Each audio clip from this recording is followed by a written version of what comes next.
Welcome back for another video. It's an intriguing game week ahead as the captaincy debate rages on. As always, we're going to be looking at the experts' data in this video, who they're buying and selling to attack Gameweek 13, their favourite captain this week and the experts team. Let's get into it.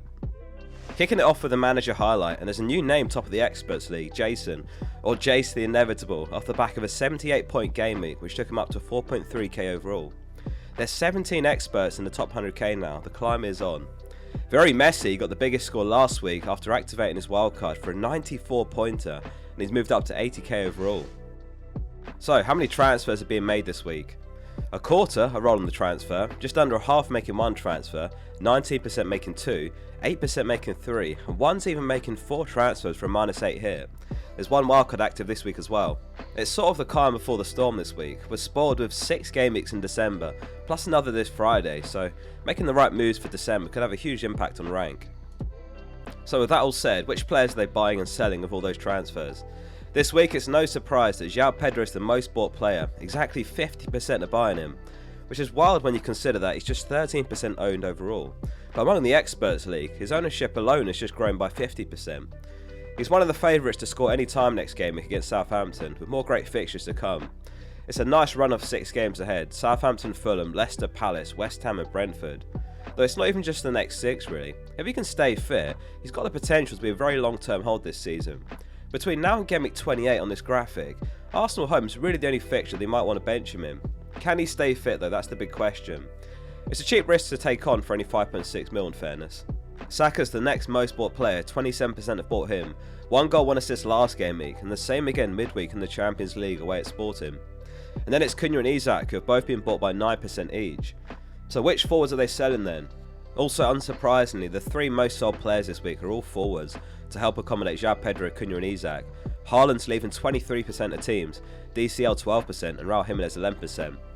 Fulham have got Spurs, Arsenal and Liverpool in their next 4, so it's a logical switch to João Pedro for that fixture swing and also upgrading to a better player for the same price.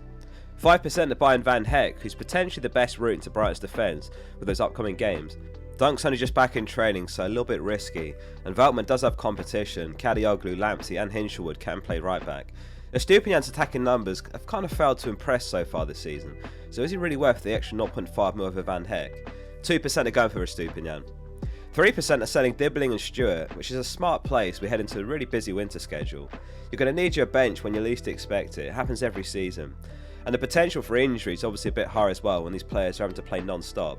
Set your team up well as a starting point, and if you can navigate this period well, you're going to come out way up the rankings in January.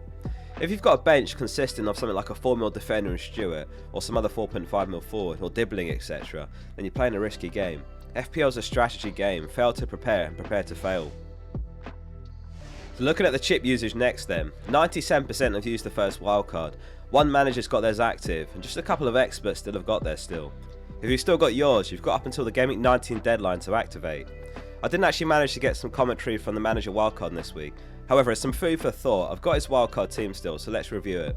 It's Jocko that's wildcarded ahead of Gameweek 13, and his team is Raya in goal, 8 Nori, Gabriel and Van Heck in defence, Mbumo, Salah, Saka and Parra in midfield, João Pedro, Cunha and Jackson up top. And on his bench it's Fabianski, Rogers, Konate and Howard Bellis. Now Konate actually appears to be injured from that Real Madrid game Wednesday night. He was holding his knee and we're waiting to hear how injured he actually is. There's a very strong chance that Gomez plays in centre back against City Gameweek 13. It's hard to fault a single pick here to be honest. It's a really well thought out draft, a double Arsenal defence, even some Liverpool defence coverage and all the right premiums. And Mbumo of course does have turning fixtures straight after Gameweek 13, but he's got the depth here to play Rogers or sell Mbumo straight away. Looking at Jocko's pre-wildcard team, he did have a few problems. He had Robertson and Konsa, who've got Spurs and Chelsea, Lewis against Liverpool, and he had Haaland with only 1 free transfer, Strand Larsen over Cunha etc. So it's no surprise that he's switching it up now. That brings us to captaincy then. I've never seen anything like this in all the years doing the experts video. There's 10 different captains this week, and it's a tie at the top as well. Salah and Palmer with 36% each. And then it's Mbumo, Saka, João Pedro, Bruno, Son, Haaland, Cunha and Vissa. So where do we even start with this one? Well, we touched on City's defence in the team selection video. Again, over the last 3 games, they're worse for expected goals conceded, they're worse for goals conceded, worse for minutes per big chance conceded. They haven't won a game in 5 matches in all competitions. So that's the strong case for Salah, who obviously is in incredible form as well, although he did miss a penalty against Real Madrid, off the post and out for a goal kick. Parma gets the benefit of the midweek off, while of course Villa have played an intense match against Juventus.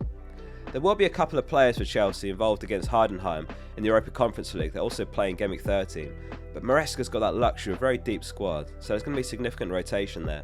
One thing's for sure, it's free risk this week if you consider players in this list to be equally good as the higher owned picks like Salah. As the theory goes, if two players are equally good, they back the lower owned for increased upside. So what do FPL review projections say this week? Well, interestingly, it's Parma who's ahead on 6.9 points, and then it's Mbumo. Salah a bit further down on 6.0. It's not often that we've got this many players this high, so let's cross our fingers for a high scoring game week. Captaincy's never been as divided this season. Good luck whoever you go with, hope you come out on top. Onto the experts team for Gameweek 30, and a few changes to the team again this week. Raya comes in for Flecken after moving a couple of percent ahead of him in the experts ownership. Hall comes in for Mikolenko, and Nori Gabriel the other defenders.